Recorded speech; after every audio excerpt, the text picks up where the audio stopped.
નમસ્કાર મિત્રો, અમારી ગુજરાત ખબર ચેનલમાં તમારું સ્વાગત છે।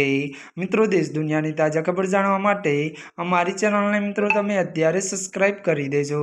જી આ મિત્રો, અત્યારે હાલની સૌથી મોટી અને દુઃખદ ખબર મળી રહી છે। પીએમ મોદીએ દુઃખ વ્યક્ત કર્યું। જી આ મિત્રો, વિગતવાર વાત કરીએ તો પીએમ મોદીએ મહારાષ્ટ્રના સોલાપુરમાં લાગેલી ભીષણ આગમાં થયેલા મોતને લઈને દુઃખ વ્યક્ત કર્યું છે।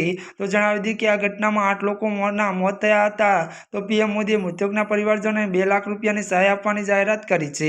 વધુ મળતી વિગતો વાત કરીએ તો પીએમ એક્સ પર લખ્યું કે મહારાષ્ટ્રના સોલાપુરમાં આગની ઘટનામાં થયેલા મૃત્યુથી દુઃખી છું। જેમણે પોતાના પ્રિયજનો ગુમાવ્યા છે તેમના પ્રત્યે સંવેદના, ઘાયલોને ઝડપથી સ્વસ્થ થવાની હું પ્રાર્થના કરું છું। દરેક મૃતકના જીવનના સંબંધીઓને પીએમઆરએફની તરફથી 2 લાખ રૂપિયાની સહાય આપવામાં આવશે।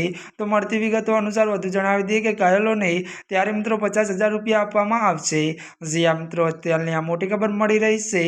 ત્યારે મિત્રો, આજના માટે આટલું જ। અમારી ચેનલમાં નવા હોય તો અમારી ચેનલને લાઇક, શેર અને સબસ્ક્રાઇબ કરી દેજો।